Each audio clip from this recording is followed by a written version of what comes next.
আসসালামু আলাইকুম এভরিওয়ান। আজকে আমরা এসএসসি ট্যাগ কোশ্চেন অর্থাৎ সিলেট বোর্ড 2020 এবং ময়মনসিংহ বোর্ড 2020 এ আসা দুটি কোশ্চেনের সমাধান করব। আর ক্লাসটি শুরু করার পূর্বে আমি সবাইকে একটা বিষয় রিকোয়েস্ট করব। তোমরা যারা আমার ইউটিউব চ্যানেলটি এখন সাবস্ক্রাইব করো নাই, ইনশাআল্লাহ সাবস্ক্রাইব করবে। সো চলো আজকে ক্লাসটি আমরা শুরু করি। দেখো এখানে আমাদের শুরুতে কি আছে? এখানে আছে আমাদের everyone is nostalgic in life. দেখো এখানে আমাদের সাবজেক্ট কি এবং ভার্ব কি, এটা আমাকে ফার্স্ট অফ অল আইডেন্টিফাই করতে হবে। তো এখানে সাবজেক্ট হচ্ছে এভরিওয়ান এবং ভার্ব হচ্ছে ইজ। এখানে ট্যাগ কোশ্চেন করার সময় আমাদের কি করতে হয়, যদি সেন্টেন্সের ভিতরে অপারেটর বা অক্সিলারি ভার্ব থাকে তাহলে সেটাকে সামনে ট্যাগ করতে হয়। সো আমাদের এখানে সে অনুযায়ী কি হয়, আমাদের ইজ আনতে হয় শুরুতে। দেখো আমি ইজ আনলাম শুরুতে, ইজ। দেন হচ্ছে নিয়ম হচ্ছে, যদি সেন্টেন্সটি অ্যাফার্মেটিভ হয় তাহলে আমাদের কি করতে হয়, নট অ্যাড করতে হয়। সো আমাদের সেদিক থেকে কি করতে হবে, নট আনলাম এখন। আচ্ছা, নট আনার পরে দেখো এখানে আমি দেখতে পাচ্ছি এভরিওয়ান আছে। তো এভরিওয়ান থাকলে এটার প্রোনাউন কি হয়, এটার প্রোনাউন হয় দে, THEY, দে। এখন দেখো এখন কি এটা কি, ইজ ইট কারেক্ট, এটা কি সঠিক কিনা? No, it is wrong. কারণ এখানে একটু মিস্টেক আছে। দেখো এখানে আমরা জানি দে এর সাথে কখনো ইজ বসে না, কারণ দে হচ্ছে প্লুরাল আর ইজ হচ্ছে সিঙ্গুলার। সো এখানে ইজ থাকা সত্ত্বেও আমরা জানি এম, ইজ, আর একই জিনিস, কিন্তু সাবজেক্ট ভেদে পরিবর্তন হতে পারে। তো এখন এখানে ইজ থাকা সত্ত্বেও আমরা এখানে ইজ দেব না, কারণ দে এর সাথে কি বসে না, ইজ বসে না। সো আমরা এখানে লিখবো আরেন্ট। কি লিখবো, আরেন্ট, ARENT, আরেন্ট।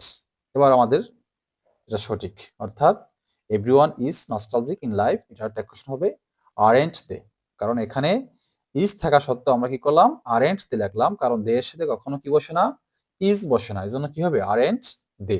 আশা করি বিষয়টা তোমরা হয়তো বুঝতে পেরেছো। The next on, we hardly forget the golden past.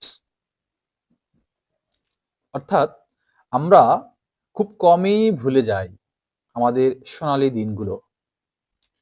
তো এখানে আমাদের সাবজেক্ট হচ্ছে উই, আর এখানে দেখো আমাদের অপারেটর নেই, একটা মেইন ভার্ব আছে ফরগেট। একটা মেইন ভার্ব কি আছে, ফরগেট। তো আমরা জানি ট্যাগ কোশ্চেন করার সময় যদি আমাদের অপারেটর বা অক্সিলারি বা হেল্পিং ভার্ব না থাকে, তাহলে আমাদের এই যে একটা মূল ভার্ব আছে ফরগেট, এই ভার্বের ফর্ম অনুযায়ী ডু, ডিড, ডাজ বসে ট্যাগ করতে হয়। তো কথা হলো এখানে আমরা ডু বসাবো নাকি ডিড বসাবো নাকি ডাজ বসাবো। যদি ভার্বটা প্রেজেন্ট ফর্মে থাকে, অর্থাৎ ভার্ব ওয়ান হিসেবে থাকে, শুধু এস বা ইএস অ্যাড না থাকে, সেক্ষেত্রে আমরা কি করব, আমরা ডু দিয়ে ট্যাগ করব।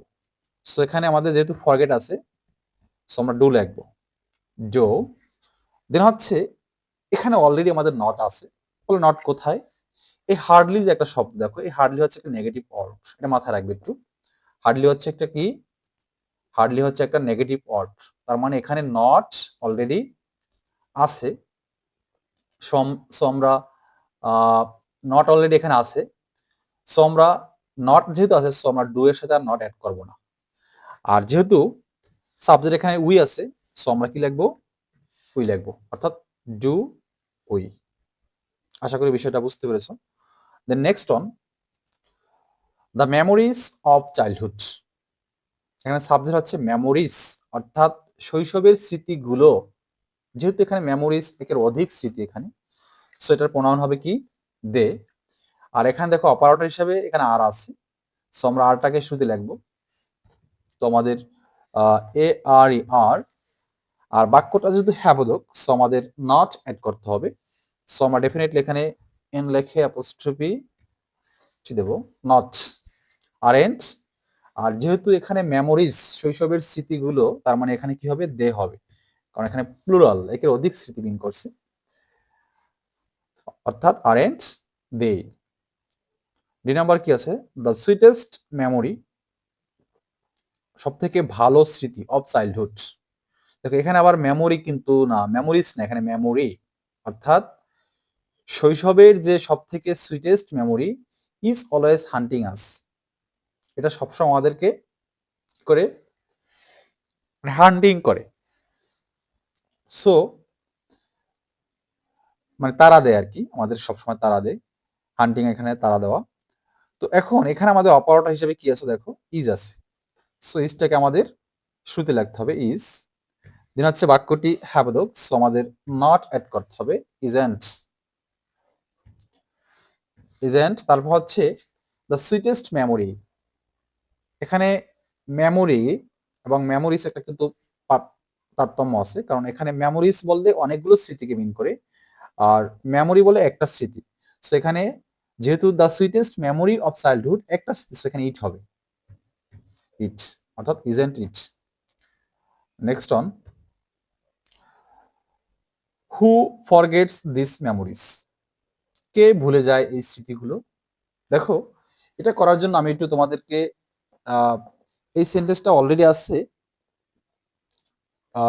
ইন্টারোগেটিভ, এটাকে আমরা যদি অ্যাসার্টিভ সেন্টেন্সে কনভার্ট করি তাহলে দেখো কি হয়। আমরা জানি অ্যাসার্টিভ সেন্টেন্স কনভার্ট হু আছে, সো এখানে নোবডি হবে, কারণ নট নিয়ে আসতে হবে। নোবডি ফরগেটস দিস মেমোরিজ, কেউই ভুলে যায় না এই স্মৃতিগুলো। তার মানে এখানে এই ফরগেটস আছে আর এখানে আছে কি নোবডি। তার মানে আমরা জানি ভার্বের সাথে এস বাই এস থাকলে ডাস হওয়ার কথা, কিন্তু এখানে যেহেতু নোবডি আছে, নোবডির প্রোনাউন কি দে।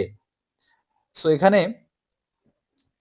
যেহেতু নোবডির ভিতরে কি আছে, নট আছে, সো আমাদের কি লিখতে হবে ডু দে। তো এখানে আমরা সেম কাজটা করব, অর্থাৎ এখানে লিখবো আমরা ডু দে, THEY দে, অর্থাৎ হু থাকলে আমরা এখানে দে বসাবো। আর ফর সোজা কথা, হু ফরগেটস দিস মেমোরিজ, এই বাক্যটা আমি যদি অ্যাসার্টিভে কনভার্ট করি তাহলে হয় নোবডি ফরগেটস দিস মেমোরিজ। আর এই নোবডি ফরগেটস এর ট্যাগ কোশ্চেন কি, ফরগেট যেহেতু আছে ভার্ব ওয়ান হিসেবে ডু হবে, আর নোবডির ভিতরে নট আছে, তার মানে ডু নট হবে না, নট বাদ যাবে, আর নোবডি থাকলে কি হয়, প্রোনাউন দে হয়। সো আশা করি বিষয়টা বুঝতে পেরেছো। যারা বোঝে নাই অবশ্যই এই অ্যাসার্টিভ সেন্টেন্সটাকে দেখলে অবশ্যই বুঝতে হবে ক্লিয়ার বিষয়টা। নেক্সট অন আমরা সমাধান করবো, সেটা হচ্ছে ময়মনসিংহ বোর্ড 2020। এখানে কি আছে দেখো, nothing is more pleasant than the memories of childhood. অর্থাৎ শৈশবের স্মৃতি থেকে আর কিছুই এতটা মানে আনন্দদায়ক হতে পারে না বা নয়। দেখো এখানে আমাদের সাবজেক্ট হচ্ছে নাথিং, আর ইজ হচ্ছে এখানে operator. So first of all আমাকে ইজটাকে শুধু নিয়ে আসতে হবে, ইজ লিখলাম ইজ। এখন কথা হলো এখানে অলরেডি আমাদের নাথিং এর ভিতরে নট আছে, অর্থাৎ সেন্টেন্সটা অলরেডি নেগেটিভ। সো এখানে আমাদের যেহেতু নট আছে, নট বাদ যাবে। আর নাথিং থাকলে আমরা জানি নাথিং, এনিথিং, সামথিং, এরকমই যদি কোনো শব্দ থাকে থিং যুক্ত, তাহলে এটার প্রোনাউন হয় ইট হয়। সো আমাদের আনসার হবে ইজ ইট। তারপর কি আছে, we hardly forget the golden past. অর্থাৎ আমরা মানে সোনালী দিনগুলোকে খুব কমই ভুলে যাই। তো এটা আমাদের যেহেতু উই আছে সাবজেক্ট, আর হার্ডলি হচ্ছে নেগেটিভ ওয়ার্ড, আর ফরগেট হচ্ছে মেইন ভার্ব। সো যেহেতু ফরগেট মেইন ভার্ব এবং ভার্বটা হচ্ছে প্রেজেন্ট ফর্মে আছে, সো আমাদের ডু দিয়ে করতে হবে ডু। আর হার্ডলি অলরেডি এখানে নট মানে নেগেটিভ ওয়ার্ড হিসেবে আছে, সো আমাদের ডু এখানে নটকে বাদ দিতে হবে। আর উই থাকলে কি হয়, উই থাকলে উই হবে এখানে প্রোনাউন, অর্থাৎ ডু ওই। তারপর কি, the memories of childhood still attract me. এটা প্রায় আগেরটার মতো সেমই। দেখো বলছে the memories of childhood still এখনো অ্যাট্রাক্ট মি, আমাকে আকর্ষিত করে। তো এখানে আমাদের দেখো, এখানে আমার হচ্ছে সাবজেক্ট হচ্ছে দ্য মেমোরিজ, শৈশব স্মৃতিগুলো অফ মাই চাইল্ডহুড, আমার শৈশবের স্মৃতিগুলো স্টিল অ্যাট্রাক্ট, এখানে অ্যাট্রাক্ট হচ্ছে ভার্ব। সো ভার্বটা দেখো, ভার্বটা আসছে মূলত প্রেজেন্ট ফর্মে, সো আমাদের কি করতে হবে, ভার্বটা যদি প্রেজেন্ট ফর্মে থাকে আমাদের ডু দিয়ে ট্যাগ করতে হয় ডু। আর বাক্যটি হ্যাবোদক, সো আমাদেরকে নট অ্যাড করতে হচ্ছে এখানে ডোন্ট। দেন হচ্ছে দ্য মেমোরিজ, অর্থাৎ শৈশবের স্মৃতিগুলো, একটা না বেশি, অবশ্যই বেশি, সো এখানে কি হবে, প্রোনাউন দে হবে। তারপর the next on, simple things, অর্থাৎ সাধারণ যে জিনিসগুলো, সামান্য বিষয়গুলো, are the centre of attraction for a child. দেখো এখানে আমাদের অপারেটর হিসেবে আর আছে, আর সাবজেক্ট আছে কি সিম্পল থিংস, বলতে সামান্য বিষয়গুলো বা সিম্পল জিনিসগুলো। তো এখানে আর যেহেতু আছে, সো আমাকে শুরুতে কি করতে হবে, আরটাকে নিয়ে আসতে হবে এখানে। আর লিখলাম, দেন হচ্ছে বাক্যটি হ্যাবোদক, সো আমাকে ডেফিনেটলি নট অ্যাড করতে হচ্ছে। তোমরা এখানে নট অ্যাড করব, আরেন্ট। আর সিম্পল থিংস, সাধারণ জিনিসগুলো, একটা না বেশি, বেশি, সো এখানে দে হবে, টিএইচ ওয়াই দে।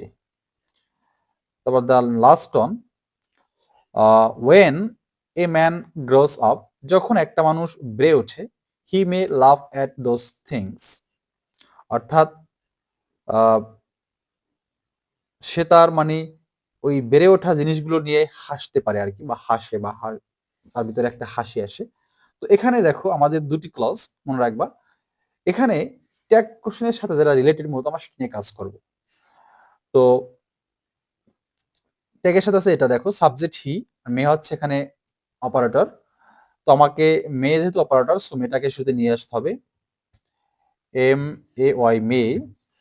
তারপর হচ্ছে বাক্যটি হ্যাবোদক, সো আমাকে নট অ্যাড করতে হচ্ছে, নট অ্যাড করব। তারপর হচ্ছে হি এখানে সাবজেক্ট, সো প্রোনাউন এখানে হি বসবে। এটা হচ্ছে আমাদের আনসার। সো আজকের ক্লাসটি আমি এখানেই শেষ করব, আবার দেখাবো অন্য কোনো ক্লাসে ইনশাল্লাহ। আর তোমাদেরকে একটা রিকোয়েস্ট, তোমরা ডেফিনেটলি এই ক্লাসগুলো পার্ট বাই পার্ট আকারে দেখবে ইনশাল্লাহ, তাহলে তোমাদের জানার ভিতরে কিংবা শেখার ভিতরে গ্যাপ থাকবে না আশা করি।